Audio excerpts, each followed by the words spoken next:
Pada modul kedua, kita akan membahas mengenai bisnis model kanvas. Untuk menciptakan kreativitas dan inovasi dalam suatu bisnis dibutuhkan metode untuk mengaplikasikannya.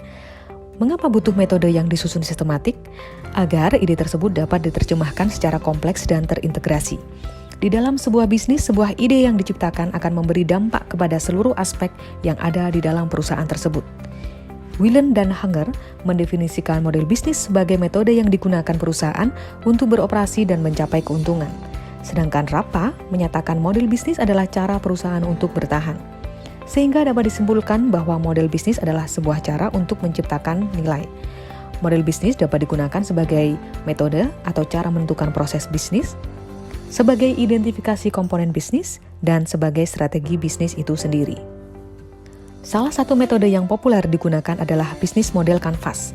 Apalagi sejak dimulainya e-commerce, model bisnis kanvas menjadi yang paling efektif dibandingkan dengan konsep lainnya.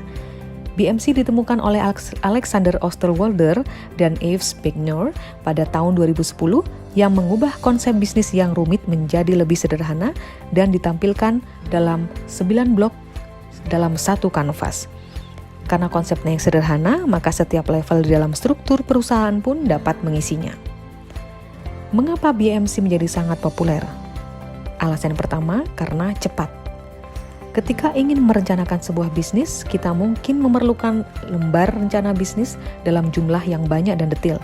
Tentunya hal itu akan sangat rumit dan merepotkan, bukan? Nah, bagi Anda yang ingin menjadi pengusaha dan mempunyai keinginan untuk meluncurkan sebuah startup dengan biaya rendah, pasti akan cocok menggunakan metode ini. Bisnis model kanvas dengan lebih cepat dapat membuat ide bisnis yang telah ada dan dapat langsung diwujudkan tanpa membuat Anda merasa repot. Alasan yang kedua adalah membuat diskusi bisnis lebih terstruktur. Dengan menggunakan bisnis model ini, Anda tidak perlu membuat rencana bisnis yang sangat panjang dan menghabiskan banyak waktu serta kertas untuk menulis rencana bisnis yang akan dibangun. Yang ketiga adalah kita dapat mengetahui value proposition atau nilai proporsi. Nilai proporsi di sini mempunyai arti bagaimana menempatkan antara konsumen dengan produk yang ada dalam sebuah bisnis. Dengan menerapkan metode ini, kita dapat mengetahui seperti apa layanan yang telah diterima konsumen dari perusahaan lain. Selain itu, Anda juga dapat mengetahui masalah konsumen. Misalnya, pelayanan yang diberikan oleh perusahaan lain itu sudah baik atau belum. Lalu nilai atau manfaat apa yang kita akan berikan kepada konsumen kita. Prosedur penyusunan dapat dimulai dari menyusun analisa SWOT untuk memotret gambaran umum perusahaan. Setelah mendapatkan gambaran perusahaan, maka materi tersebut dapat digunakan untuk mengisi BMC.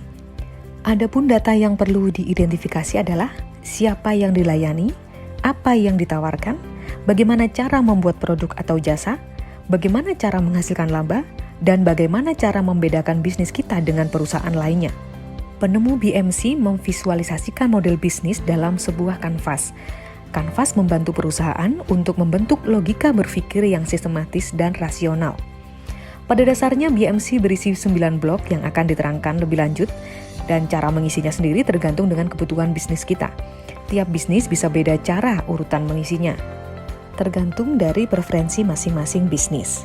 Berikut adalah blok yang harus diisi dan dijawab oleh Anda yang ingin membuat bisnis model kanvas. Yang pertama adalah value proposition. Sebelum memulai bisnis, kita harus mengidentifikasi nilai dan manfaat apa yang akan kita berikan untuk pelanggan. Apa keuntungan yang bisa Anda berikan kepada pelanggan? Produk apa yang ingin Anda tawarkan? Dan untuk lebih detailnya, Anda harus menjawab beberapa pertanyaan di dalam value proposition yang harus diisi. Yang pertama adalah produk dan service. Cobalah mulai dengan menulis semua proporsi dari produk atau servis yang ingin kita jual.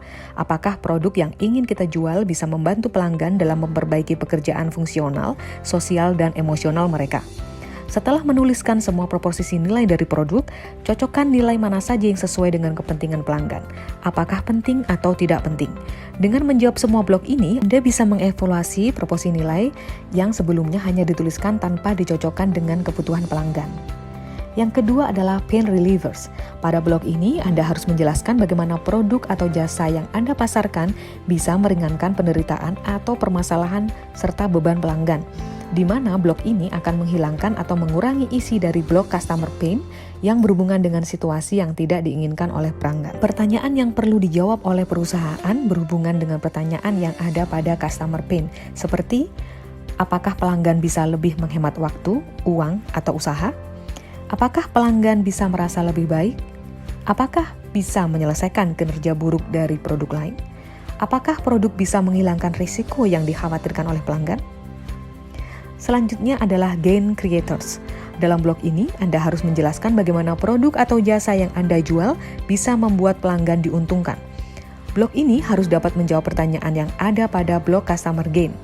Berikut adalah pertanyaan yang harus Anda jawab pada blog gain creators. Apakah pelanggan bisa lebih menghemat waktu, uang, atau usaha? Apakah produk menghasilkan solusi melebihi harapan pelanggan? Apakah bisa membuat pekerjaan pelanggan menjadi lebih mudah? Dan apakah bisa memberikan hasil positif yang sesuai untuk pelanggan? Oke, kembali pada BMC untuk blok yang kedua, yaitu Customer Segment. Blog ini berisi mengenai berbagai hal tentang pelanggan Anda. Siapa dan kelompok mana yang Anda akan tuju. Pada customer segment, Anda harus bisa menjawab 3 blok seperti customer job, customer gain, dan customer pain. Yang pertama adalah customer job. Mengisi blok ini penting buat kita mengetahui apa saja pekerjaan dari pelanggan yang ingin diselesaikan dengan produk atau jasa Anda. Pekerjaan ini bisa berupa tugas yang ingin diselesaikan, masalah yang dipecahkan, atau kebutuhan yang ingin dipenuhi. Untuk mempermudah dalam menjawab pekerjaan pelanggan, Anda dapat menjawab pertanyaan seperti, pekerjaan fungsional apa yang ingin pelanggan selesaikan? Pekerjaan sosial apa yang ingin pelanggan lakukan? Pekerjaan emosional apa yang ingin pelanggan selesaikan? Dan apakah kebutuhan dasar dari pelanggan yang ingin kita penuhi? Oke, selanjutnya adalah customer gain. Blog ini berguna untuk menjelaskan manfaat yang diharapkan atau diinginkan pelanggan. Keinginan yang dimaksud di sini adalah keinginan fungsionalitas, sosial, emosi, dan penghematan biaya. Untuk mengisi blog ini, coba kita jawab pertanyaan berikut. Apa penghematan yang diinginkan pelanggan? Waktu, uang, atau usaha? Hasil apa yang pelanggan harapkan lebih dari harapannya? Solusi yang bisa menyenangkan pelanggan? Dan apa saja yang pelanggan cari? Apakah desain, harga, atau fitur lengkap? Setelah menjawab pertanyaan di atas, cobalah untuk mengurutkan keuntungan apa saja yang relevan dengan pelanggan atau produk. Dengan begitu, kita bisa mengetahui prioritas utama dari pelanggan. Selanjutnya adalah customer pain. Blog ini dibutuhkan untuk menggambarkan emosi negatif, biaya yang tidak diinginkan, situasi dan resiko selama atau setelah pekerjaan selesai. Untuk mempermudah mengetahui customer pain, kita dapat menjawab pertanyaan berikut. Apa yang menurut pelanggan mahal? Apakah waktu yang lama, biaya yang terlalu besar, atau usaha yang terlalu besar? Apa yang membuat pelanggan merasa tidak nyaman? Frustasi? Atau terganggu? Bagaimana solusi sekarang ketika terjadi kinerja yang buruk? Apakah layanannya tidak sesuai? Prosesnya yang buruk? Atau cepat rusak? Apa saja kesulitan utama dan tantangan dari pelanggan? Apakah kesulitan mendapatkan sesuatu, resisten, dan lainnya? Yang terakhir adalah resiko yang pelanggan takutkan. Apakah masalah uang, resiko teknis, atau sosial? Sama dengan blog customer gain. Setelah menjawab pertanyaan di atas, Anda harus melakukan pengurutan mulai dari yang paling relevan berdasarkan pelanggan. Dengan mengetahui kelemahan atau ketakutan dari pelanggan, Anda bisa membuat produk yang bisa menjawab semua masalah yang dialami pelanggan. Blok yang ketiga dari BMC adalah channel. Channel yang dimaksud di sini adalah media atau sarana apa saja yang kita gunakan untuk menyampaikan produk atau jasa.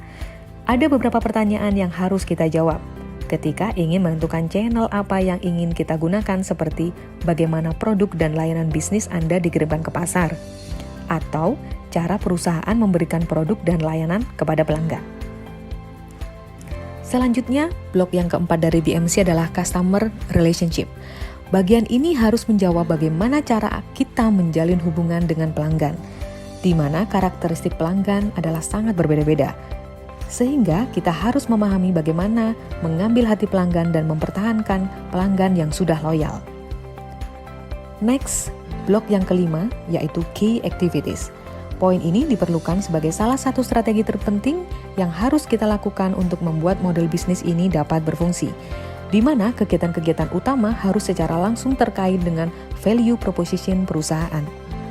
Jika key activities ini tidak terkait dengan value proposition, maka ada sesuatu yang salah, karena aktivitas yang Anda anggap paling penting ternyata tidak memberikan nilai kepada pelanggan.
Misalnya skala ekonomi, atau pengurangan resiko dan ketidakpastian, juga akuisisi sumber daya atau aktivitas. Blok yang ke-8 adalah cost structure. Model bisnis ini merupakan konsekuensi secara finansial dari cara yang digunakan dalam model bisnis yang kita buat. Di sini Anda harus memetakan biaya dan memastikan bahwa biaya sesuai dengan value proposition bisnis. Dalam blok ini Anda harus menetapkan biaya yang paling mahal dan yang paling penting setelah menetapkan key resources, key partnership, dan key activities. Blok yang ke-9 adalah revenue streams. Adalah cara perusahaan menghasilkan uang melalui berbagai aliran pendapatan. Di blok ini kita menyatakan di mana pendapatan bisnis akan dihasilkan. Ini mungkin terdengar sederhana, tetapi sebenarnya tidak. Kita benar-benar mencoba mencari tahu strategi apa yang digunakan untuk mendapatkan nilai terbanyak dari pelanggan kamu.